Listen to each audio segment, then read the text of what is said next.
Selamat datang di Alur Donghua. Kali ini Mimin akan cerita novel The Crown, Emperor of Eternity. Sebelum mendengarkan, jangan lupa subscribe, like, komen, dan share ya, biar Mimin tambah semangat. Selamat mendengarkan.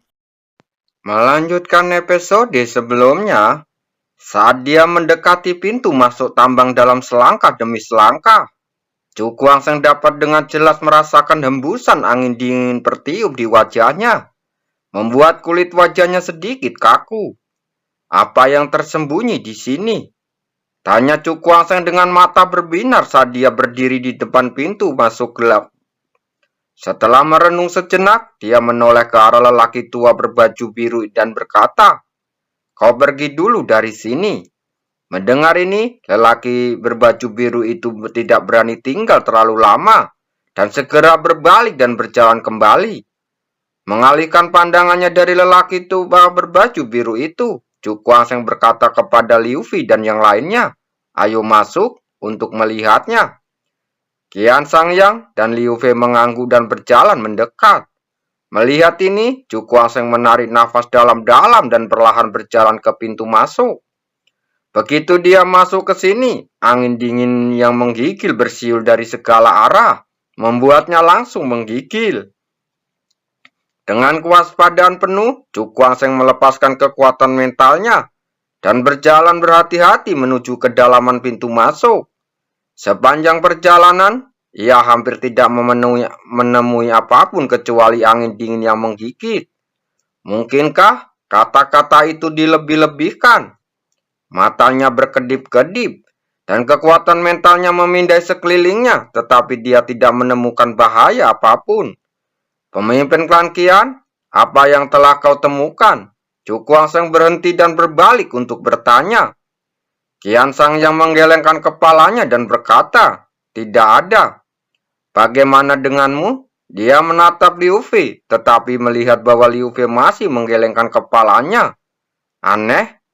Bagaimana mungkin tempat yang bahkan dapat membuat praktisi di Ranah Ying yang menjadi gila tidak memiliki bahaya sama sekali?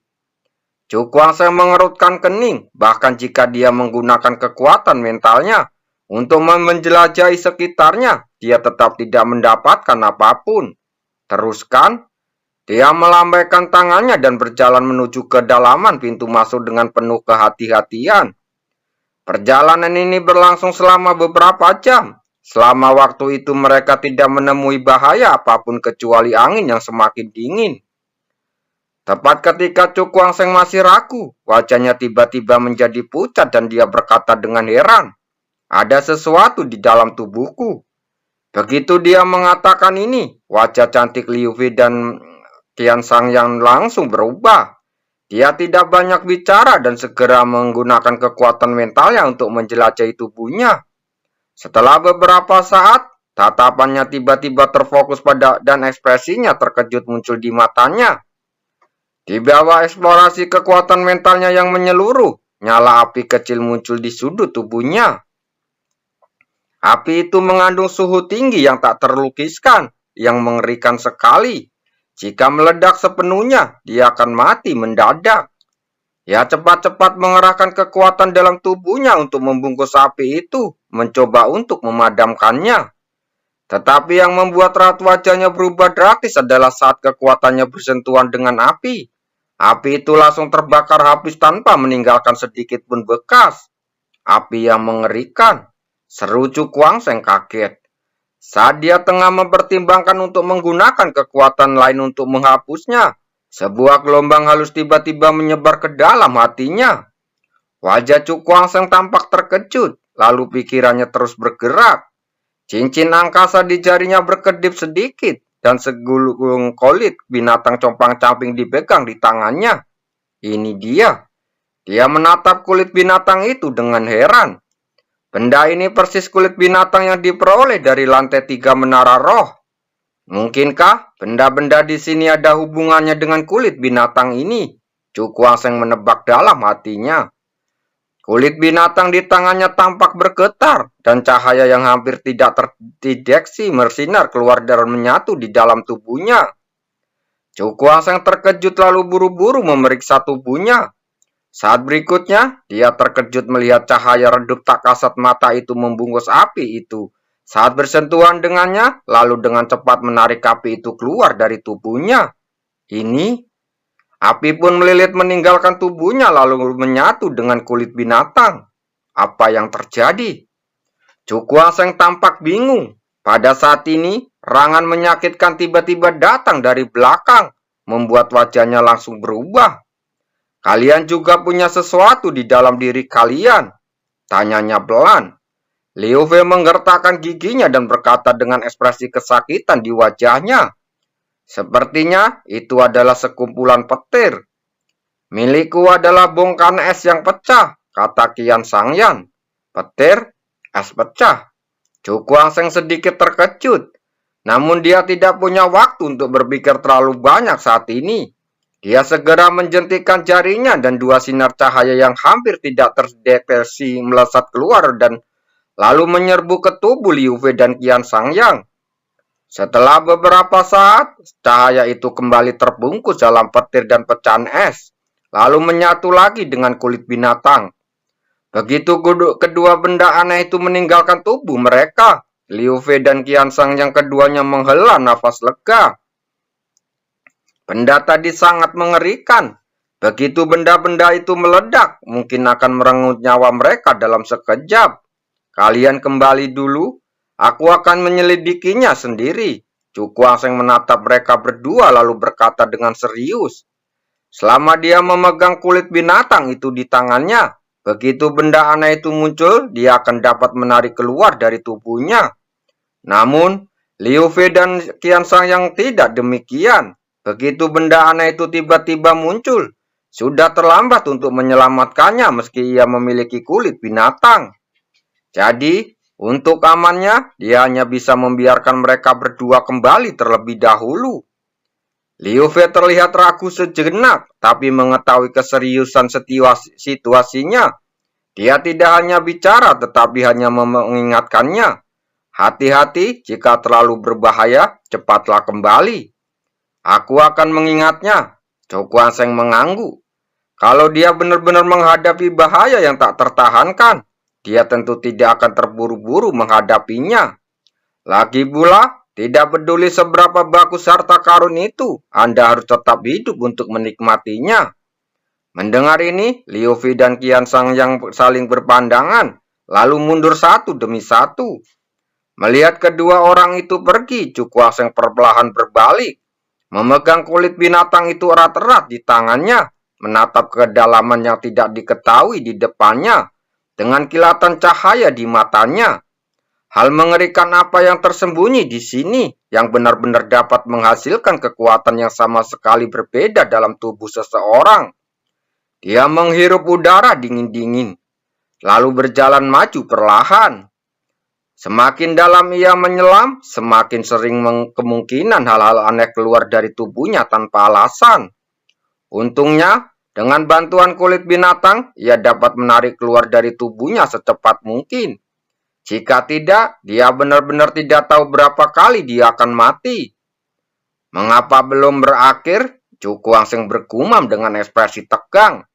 Dia berjalan menyelusuri talan setapak. Ini setidaknya selama 1 hari. Tetapi dia masih belum dapat menemukan ujung lorong di depannya. Aku tidak percaya kalau tidak punya ujung. Dia menggertakkan gigi menahan gejolak di hatinya dan terus melangkah maju dengan kewaspadaan penuh.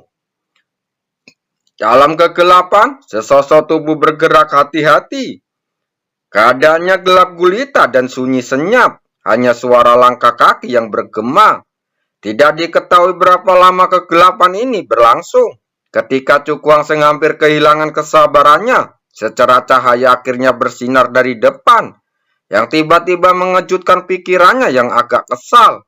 Hampir sampai, dia menunjukkan ekspresi gembira lalu mempercepat langkahnya dan mendekati cahaya itu.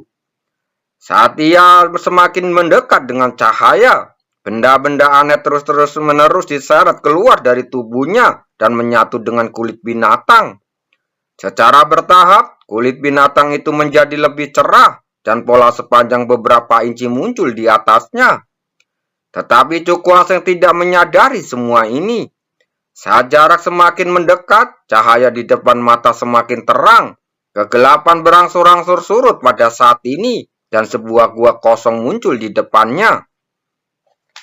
Cukuangseng meninggalkan lorong itu, dan saat dia melangkah ke dalam gua yang kosong, angin dingin tiba-tiba menghilang dan cahaya hangat bersinar masuk. Membuatnya seolah-olah sedang bermandikan sinar matahari dan seluruh tubuhnya menjadi terasa sangat nyaman. Apakah ini bagian terdalam dari tambang berbahaya itu? Dia mengangkat kepalanya dan melihat sekeliling, tetapi terkejut karena tidak dapat menemukan sumber cahaya hangat itu. Cahaya itu tampak seperti datang begitu saja. Cukuangseng cukup waspada dalam hatinya. Fenomena abnormal ini begitu aneh, sehingga membuat orang merasakan hanya dingin yang tak dapat dijelaskan di hatinya. Apa itu? Matanya tiba-tiba bergerak dan melihat ke arah suatu tempat di tengah gua. Di sana ada sebuah batu aneh. Batu itu berwarna putih keperakan dan dipenuhi dengan pola-pola aneh. Aura misterius terpancar darinya. Dan di sekeliling batu tersebut, tumbuh garis-garis kristal mengelilingi batu itu seperti sebuah gugusan. Ini adalah Cukuangseng menatap batu-batu kristal berbentuk strip itu. Tatapannya sedikit tertuju dengan ekspresi terkejut muncul di matanya. Karena dia merasakan aura yang sangat familiar darinya. Batu dewa luar angkasa. Ekspresinya tiba-tiba berubah dan matanya dipenuhi dengan keterkejutan. Aura benda ini persis sama dengan batu dewa luar angkasa, seolah-olah keduanya diukir dari cetakan yang sama. Mungkinkah batang-batang kristal dengan berbagai bentuk ini juga merupakan sejenis batu ruang alternatif? Cukuangseng dipenuhi dengan keterkejutannya dan merasa sedikit tidak percaya. Jika ini benar, maka itu terlalu dibesar-besarkan. Ada begitu banyak batu dewa angkasa yang muncul di sini sekaligus. Matanya berkedip, dan Cukuangseng perlahan mendekat. Semakin dekat dia dengan batu itu, benda-benda aneh yang tadinya menghilang muncul kembali dari tubuhnya, dan akhirnya satu persatu ditarik keluar oleh kulit binatang itu. Cukuangseng diam-diam merasa ngeri. Jika bukan karena kulit binatang, dia mungkin tidak akan meninggalkan sisa-sisa apapun. Mungkinkah semua fenomena aneh ini disebabkan oleh batu ini? Apa-apaan benda ini? Tepat saat dia memasuki jarak 10 kaki dari batu, kulit binatang itu tiba-tiba bergetar, lalu terlepas dari tangannya dan terbang menuju batu. Cukuangseng langsung terkejut. Jika dia kehilangan perlindungan dari kulit binatang, dia pasti sudah mati. Namun pada saat berikutnya ia terkejut. Karena ketika kulit binatang itu bertebarangan, benda aneh yang terus-menerus keluar dari tubuhnya juga ikut menghilang. Apa yang terjadi? Cukuangseng menatap batu itu dengan heran. Mengapa benda aneh seperti itu tiba-tiba menghilang? Dipenuhi keraguan, kulit binatang itu terbang di atas batu, lalu bergetar sedikit dengan perlahan menyebar ke kedua sisi. Sebuah pemandangan yang mencenangkan langsung muncul. Saat kulit binatang itu terbuka, sebuah pusaran tiba-tiba terbentuk di atasnya. Sebuah daya hisap yang sangat mengerikan melonjak keluar darinya, langsung menutupi seluruh batu. Melihat ini, Cukuangseng menyeka keringat dingin di dahinya.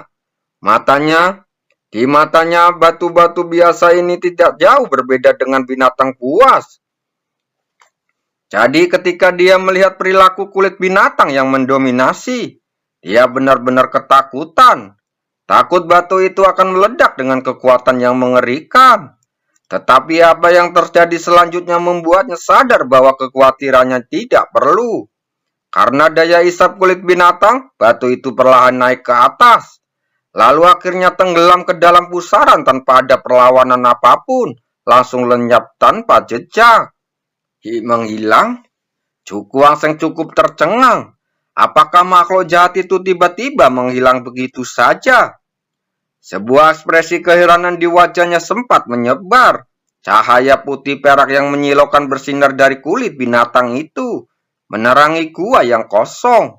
Garis, mata Cukwaseng menjadi lebih berfokus. Ia melihat kulit binatang itu dan melihat garis-garis muncul di sana. Garis-garis itu saling berhubungan seolah-olah membentuk peta. Ya, apakah itu peta? Dia cukup terkejut bahwa benda yang tersembunyi di kulit binatang itu sebenarnya adalah sebuah peta. Setelah beberapa saat, cahaya itu secara bertahap ditarik kembali dan kulit binatang itu jatuh dari langit lagi. Cukwaseng mengulurkan tangan untuk mengambil kulit binatang, lalu menunduk dengan ekspresi aneh. Akan tetapi, setelah sekian lama mencari, ia tetap tidak dapat menemukan tempat yang ditunjuk oleh peta itu. Deskripsi di sini terlalu kasar. Tidak ada jejak gunung atau sungai sama sekali. Bagaimana kita bisa tahu apa yang terekam? Ia menggelengkan kepalanya dan berkata dengan menyesal.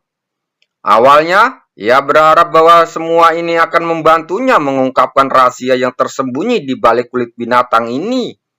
Tetapi kini tampak ia terlalu banyak berharap. Lupakan saja. Mari kita bicarakan nanti. Mungkin itu bisa berguna di masa depan. Cukwaseng mengulurkan tangan, lalu menyingkirkan kulit binatang itu dan melangkah maju. Meskipun batu-batu tersebut diserap oleh kulit binatang, potongan-potongan kristal di sekitarnya tetap terjaga. 18 kristal. Cukwaseng melirik kepingan kristal itu dan berkata dengan wajah gembira. Jumlah kristal ini totalnya 18. Terlebih lagi, dia dapat merasakan bahwa energi yang terkandung dalam batu kristal terbentuk batangan ini jauh melebihi energi yang terkandung dalam batu luar angkasa, setidaknya 3 kali lipat. 3 kali lipat energinya. 54 batu ajaib ruang angkasa. Cukwaseng menatap kristal bentuk strip itu dengan ekspresi berapi-api. Dalam keadaan normal, bahkan satu batu luar angkasa saja sudah cukup untuk membuat semua pihak berebut untuk mendapatkannya. Tetapi jika 54 batu dewa luar angkasa muncul pada saat yang sama, dia bahkan tidak dapat membayangkan adegan pertarungan berdarah. Karena ini adalah kekuatan seperti istana dewa dan iblis, pasti sulit untuk menyimpan 54 batu dewa luar angkasa, katanya dengan takjub. Cukwaseng menggelengkan kepalanya lalu berbalik untuk melihat sekeliling. Pada saat ini karena hilangnya batu tersebut, gua yang awalnya sangat berbahaya menjadi lebih tenang. Meskipun kekuatan spasial di sini tidak sekuat yang ada di ruang pohon kuno, itu masih beberapa kali lebih kuat daripada ruang yang ada di dunia luar. Aku ingin tahu bagaimana kalau kita membuat terobosan di sini. Mata Cukwaseng berbinar dengan ekspresi berapi-api. Dengan lingkungan yang tenang di sini dan bantuan kristal berbentuk bantangan ini, dia akan memiliki peluang bagus untuk menerobos ke ranah Yin Yang. Akan tetapi ide tersebut ditolak tidak lama setelah muncul. Meskipun tampak tidak dalam bahaya di sini, jika sesuatu yang tidak diharapkan terjadi, itu akan menjadi malapetaka baginya yang sedang dalam proses terobosan. Kita harus pergi dari sini dulu. Cukwaseng merenung sejenak lalu membuat keputusan. Dia melambaikan lengan bajunya dan angin kencang tertiup, menggulung kristal berbentuk strip itu dan menaruhnya ke dalam cincin luar angkasa. Jika suatu hari dia berhasil menembus ranah Yin Yang, dia tidak perlu khawatir tentang Jika suatu hari dia berhasil menembus ranah Yin Yang, dia tidak perlu khawatir tentang kekurangan kekuatan ruang. Cukwaseng membelai cincin ruang angkasa di telapak tangannya, lalu tersenyum tipis dan berjalan pergi. Sekarang ia berencana untuk meninggalkan tambang berbahaya ini dan mencari tempat terpencil dan lebih aman untuk mempelajari kulit binatang. Mungkin ia bisa mengetahui apa saja benda-benda yang muncul dari tubuhnya tanpa alasan. Terima kasih.